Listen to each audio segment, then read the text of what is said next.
Usually when we plan a trip, we obsess over the details. Oh, for sure. Right. Like we read the reviews, we look at the maps, we figure out exactly what currency we need, we mentally prepare for the climate. We basically treat it like a logistical puzzle. Yeah, completely. But what if I told you that you need to apply that exact same level of logistical, almost mechanical precision to planning your own afterlife? It's wild to think about. It is. And today we are doing a deep dive into a highly intricate, frankly controversial set of texts by an author named Xu Feng.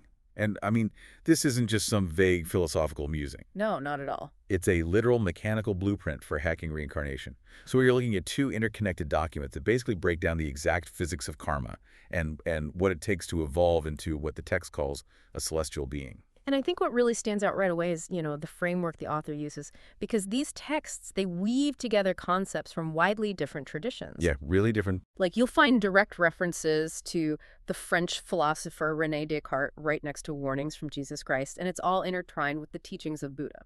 It's quite the mix. It really is. Yeah. But it creates this uniquely precise, almost mechanical view of spiritual evolution. Like, it treats cause and effect less like a divine judgment and more like a cosmic physics equation. A cosmic physics equation. I love that. It's just this incredible cosmic blueprint. And our mission today is to guide you through it. We're starting with the strict rules of the mortal realm, the debts you might owe without even realizing it, and then scaling all the way up to the mind-bending mindset that is required to break out of the human cycle entirely. Right, to become an immortal celestial. Exactly. Yeah. So where do we even begin with this? Well, to understand this framework, we really have to start at the foundational rule of this universe, at least according to the text. And that rule is consciousness decides existence. Consciousness decides existence. Okay. Yeah.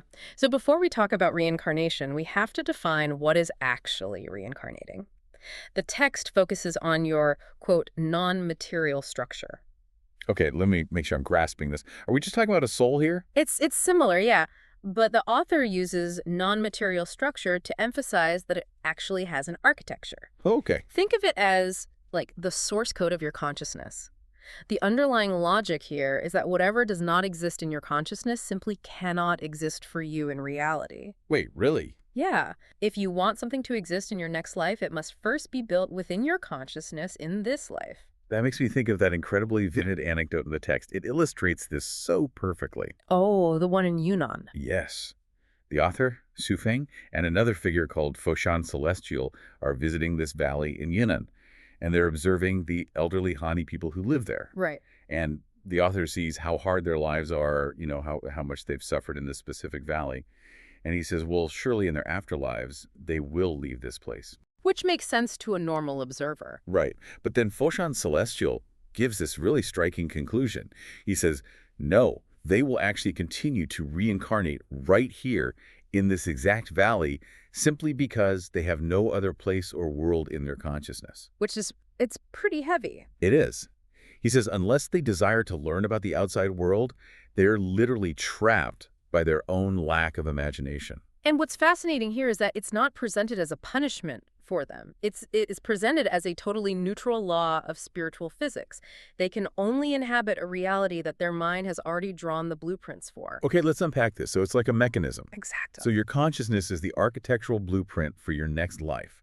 If you only draw a one-room cabin, then the universe literally does not have the instructions to build you a mansion. Precisely. That's a great way to put it. And this is where the text utilizes René Descartes to anchor the point. Oh, right. I think, therefore I am. Yeah, but the text takes this a step further. It says what you think dictates where and how you will be. And this leads to a massive claim by the author. He states that by simply infusing you, meaning you, the reader, with all the detailed characteristics and lifestyles of the super-celestial beings in a place called the Celestial Islands continent, he is scientifically ensuring you will go there. Hold on. Scientifically ensuring. That's the word he uses. That's a massive leap. Yeah.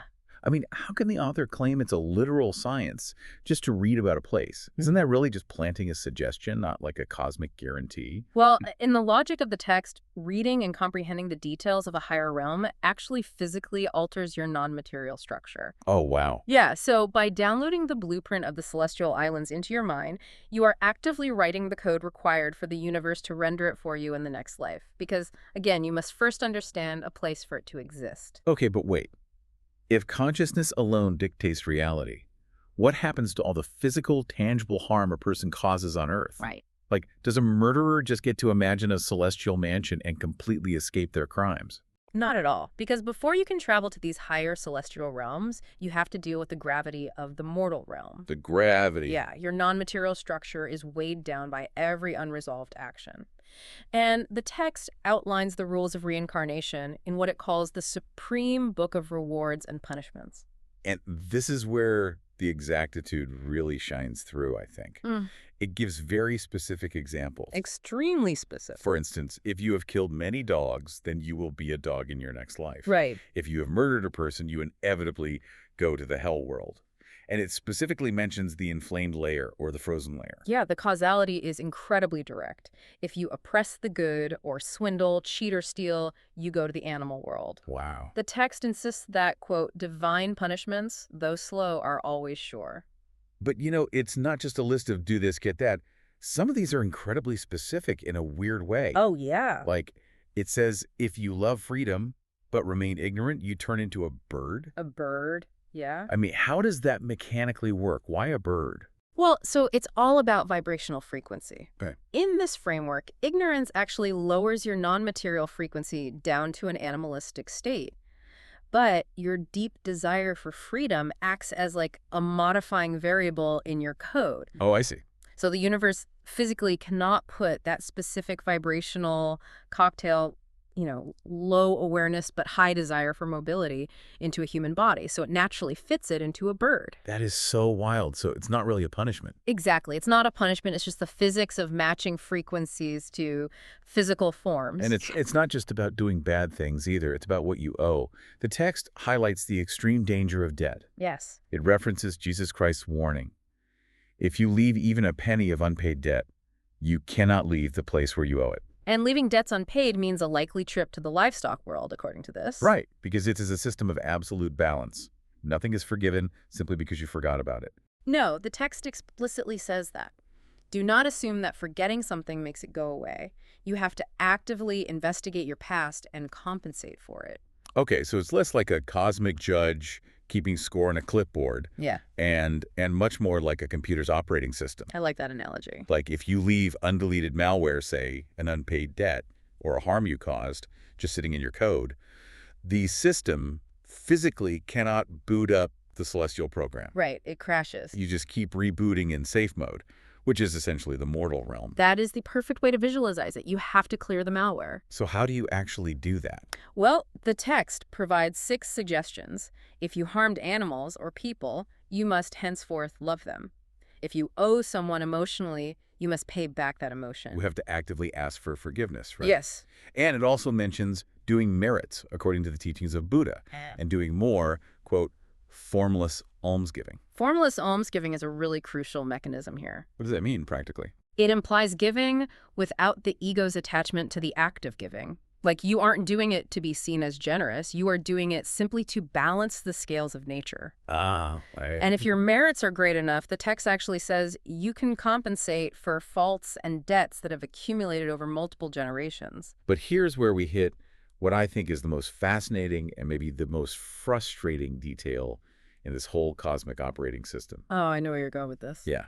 Let's call it the mortal catch-22. Yep. So let's say you clear your debts, You are a kind person, you're hardworking, you love your family deeply, you love your culture, and you love your state. You are, by all human definitions, a model citizen. The best of the best. Right. What happens to you? You simply get reborn as a mortal human. Yeah, worldly virtues keep you in the worldly cycle. Being a quote-unquote good human just makes you highly qualified to be a human again. It's crazy. You're tethered to the earth by your very love for earthly institutions. I mean, think about what this means for you listening right now. Every time you doom scroll the news and feel this deep patriotic anger about your country, or every time you tie your entire identity to your family legacy, this text argues you aren't actually being righteous. No, not at all. You are actively cementing your consciousness to the earth, literally guaranteeing you'll be reborn right back into the mess you're stressing over. It's a massive paradigm shift. The very things that stabilize mortal society, deep family ties, love of nation, religious devotion, they are framed as heavy anchors holding your consciousness down. So what does this all mean? If being a deeply loving family member and a patriot just buys you another ticket on the mortal merry-go-round, how does one actually escape this cycle? Well, this is where the text maps out the highly specific tiers of heaven. Okay. And to your point, the requirements for entry become increasingly detached from human norms. Let's look at the first level, which is the 1,000-year world. Right. To get here, having no debts just isn't enough. Nowhere near enough. The text says you have to eliminate the concepts of family, nation, culture, and religion entirely from your consciousness. You have to be fond of freedom and joy. But why are those specific things like family and culture such blockades? Because they rely on exclusion and limitation. How so? Think about it. A nation requires borders. A family requires prioritizing certain humans over others. Culture is a shared earthly story. Right. So if your non-material structure is coded to prioritize a specific earthly tribe or a specific geographic border, you fundamentally cannot exist in a boundless celestial reality. The frequency of exclusion grounds you. You have to erase those concepts completely to float upward. That makes a strange kind of sense, actually. And then there's the next tier up, the 10,000-year world. Yes. And the criteria here are surprisingly specific. You achieve this if you often dream of flying and if you are in a state of joy without having sexual contact. Notice the progression here. In the previous tier, you transcended social constructs like nations. Here, you are transcending biological imperatives. Wait, so celestials in this tier are just flying around completely asexual? Well, it's not really about repression. It's about where your joy originates. Yep. Earthly joy often relies on external physical stimuli, like sex or food or adrenaline. The state of joy the text describes here is entirely internally generated. That makes sense. So dreaming of flying represents a consciousness that has literally and metaphorically broken free of earthly gravity. Finding complete fulfillment internally means you just no longer need the physical world to stimulate you. Wow. And then we reach the ultimate tiers, right? The Elysium world and the Celestial Islands continent. The very top. To reach these, the text says you need, quote, Buddha consciousness.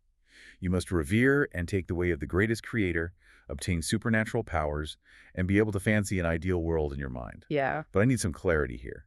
When the text says Buddha consciousness, are we talking about sitting under a tree, meditating in a robe, or is it a specific psychological state? Oh, the author is definitely using it as a psychological descriptor. It refers to a state of ultimate clarity where you have zero friction with reality. Zero friction. Yeah. You see the universe exactly as it is without projecting any of your own fears or desires onto it. And coupled with understanding the way of the greatest creator, which implies grasping the ultimate operating laws of the universe, your consciousness becomes so refined that you actually gain supernatural adaptability. Okay, but there is a massive trapdoor here. Oh, yeah. Big time. While the text provides this upward path, it also issues a stark warning about going the wrong way. It cautions that those who talk nonsense, resort to sorcery, speak with voices dripping with sarcasm, or are sneaky will become ghosts, demons, and monsters. Yep.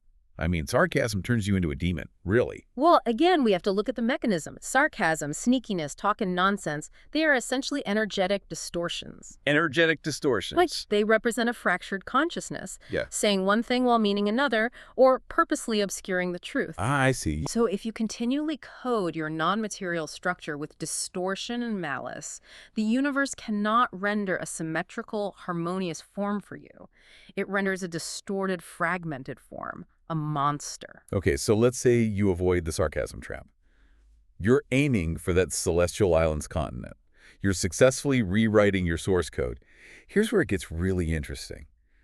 How do these celestial beings actually behave in the present? Like, what does an immortal look like while walking around down here on Earth? Well, the text outlines 8 qualities of a celestial being, and they all revolve around an unfathomable level of adaptability and psychological freedom.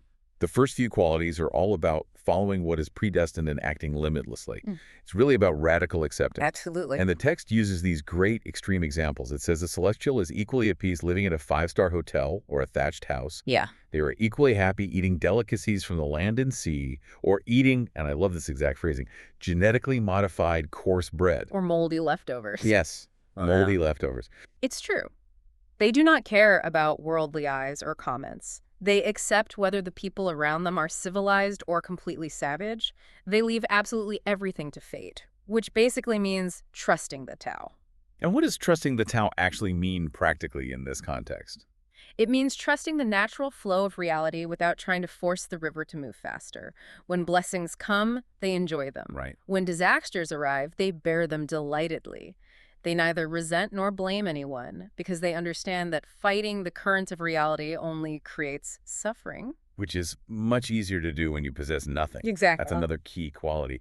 They own absolutely nothing. Not the sky, not the earth, no real estate, no reputation, no relatives, no organization. Nothing. And the logic is bulletproof. Yeah. Because you have nothing, you do not worry about thieves. You don't worry about being insulted. Because you have no reputation to protect, you don't even worry about death. It is the ultimate expression of that psychological freedom we talked about earlier. A celestial acts flexibly, totally without dogma or set rules. They don't stick to old traditions or even scriptures. They meet every situation exactly as it is. Like, they never sow in winter or pull up seedlings to help them grow in spring. They flow perfectly with the rhythm of whatever environment they are in. But they aren't just, sitting in a cave, staring at a wall, letting the world pass them by. Oh, no, not at all.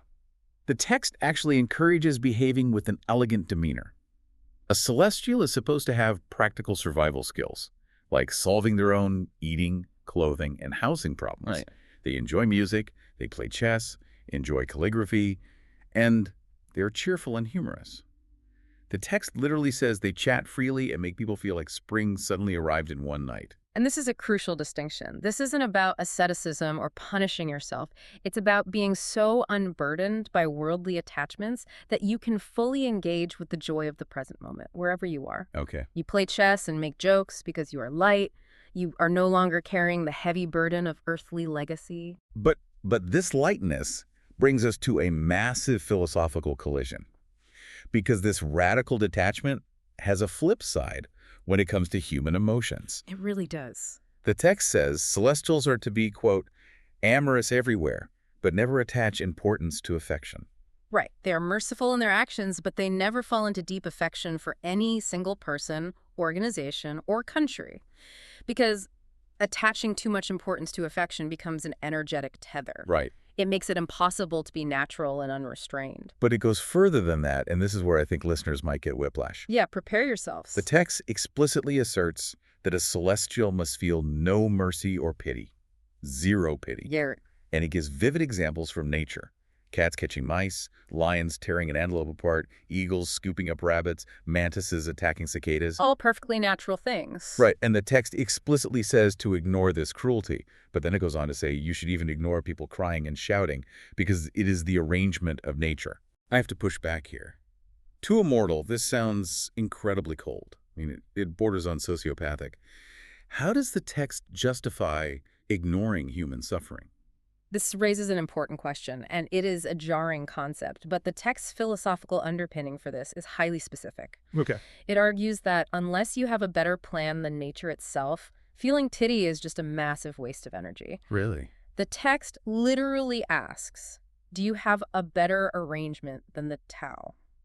Do you know the cosmic ledgers of the people crying? Ah, meaning you don't know their karma. Exactly. If not, you hold your compassion. It's crucial to understand that it's not about gloating or enjoying the suffering of others. Right. It's about not generating useless pain and grief within your own non-material structure when you face situations you are entirely incapable of changing. Okay, so it's a defense mechanism, Yeah. but elevated to a core spiritual principle. You don't let the malware of someone else's suffering infect your own operating system. Precisely. The text states that having no pity actually means not being sad. It is about maintaining that calm, water-like state.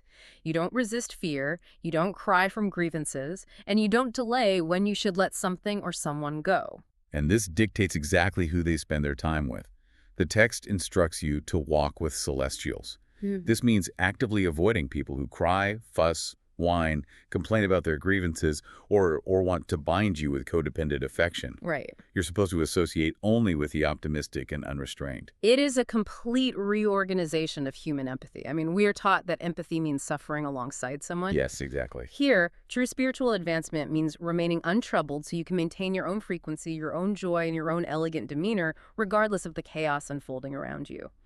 If you sink to their frequency, you both just drown. Man, we have covered an unbelievable amount of ground today on this deep dive. We really have. We started with the profound idea that your current consciousness is literally the source code building your future reality. We navigated the exact, unyielding accounting of karmic debts, where every undeleted harm dictates your form, right down to the birds in the sky. It's intense. It is. We explored the deep irony that being a perfect, patriotic citizen is exactly what traps you here. And finally, we scaled up to the ultimate, radically detached mindset of a celestial being. Someone who has shed every worldly anchor, treating moldy bread in a five-star hotel with the exact same serene smile. And remember the author's boldest claim in all of this? According to the framework of these texts, the very act of learning about these celestial concepts today, of just turning these mechanics over in your mind, has already begun altering your non-material structure. Wow. By imagining these concepts, the new coordinates have already been entered into your system. Which leaves us with one final thought for you to mull over as you go about your day.